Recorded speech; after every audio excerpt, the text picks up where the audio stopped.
लोकसभा चुनाव की सीटों को लेकर गहमागहमी बनी हुई है। ऐसे में कई जगह से पार्टी और नेताओं को लेकर अलग अलग मांगे उठ रही हैं। इसी सिलसिले में एक और नेता का नाम सामने आ रहा है। राजस्थान के बाड़मेर जैसलमेर लोकसभा क्षेत्र से लोकसभा चुनाव के प्रत्याशी का चेहरा बदलने की मांग उठ रही है। जी हाँ, सही सुना आपने। सांसद और केंद्रीय मंत्री कैलाश चौधरी के टिकट कटने की चर्चा चल रही है। यहाँ तक कि कई नए दावेदार भी सामने आ चुके हैं। इसमें एक नाम सामने आ रहा है भागीरथ चौधरी का। संघ की पृष्ठभूमि से जुड़े भागीरथ चौधरी बीजेपी ज्वाइन करने के बाद इन दिनों लगातार जैसलमेर बाड़मेर के दौरे कर आम जनता से अपना संपर्क साधते नजर आ रहे हैं।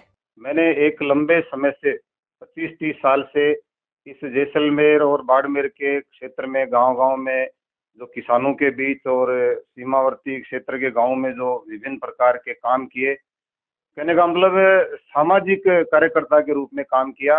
लेकिन अब मुझे ऐसा लगा कि जिस तरह से आज देश के यशस्वी प्रधानमंत्री आदरणीय मोदी जी राजनीति में नए नए प्रयोग कर रहे हैं, तो मुझ जैसे कार्यकर्ता को भी इस क्षेत्र में उनके विजन के साथ काम करने का मुझे अवसर मिले, इसलिए मैंने राजनीतिक क्षेत्र में आने का और यहाँ से चुनाव लड़ने के लिए संगठन के सामने निवेदन किया है।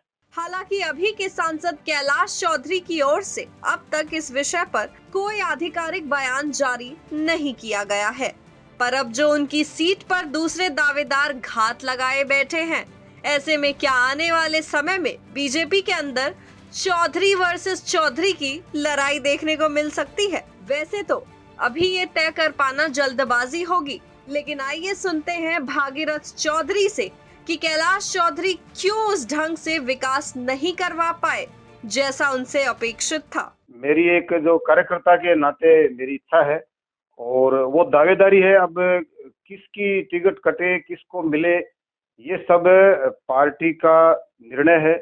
पार्टी के जो अधिकारी हैं, जिनको सब ये काम दे रखा है, ऐसी कमेटियां बना रखी हैं, वहां तक प्रोफाइल जाएगी और ये स्वच्छ यानी एक परिपक्व प्रजातंत्र की निशानी है कि दावेदारी करनी चाहिए और उसमें जो लगेगा उस हिसाब से वो निर्णय करें, ऐसा मेरा मानना है। ऐसा है कि मुद्दे बहुत सारे हैं, जैसे आपने पिछले दिनों में कुछ उठाए भी हैं। कुछ तो इस तरह का था कि ये राज्य सरकार कांग्रेस की थी, जिस तरह की कैसी भ्रष्ट सरकार रही, और केंद्र में भाजपा की सरकार है, तो कई काम तो इसलिए अटक गए। मुझे ये लग रहा है कि दोनों जगह अलग अलग सरकार होने से यहाँ की राज्य सरकार को कई योजनाओं में जो भारी बजट मिला उसका ठीक तरह से उपयोग नहीं किया।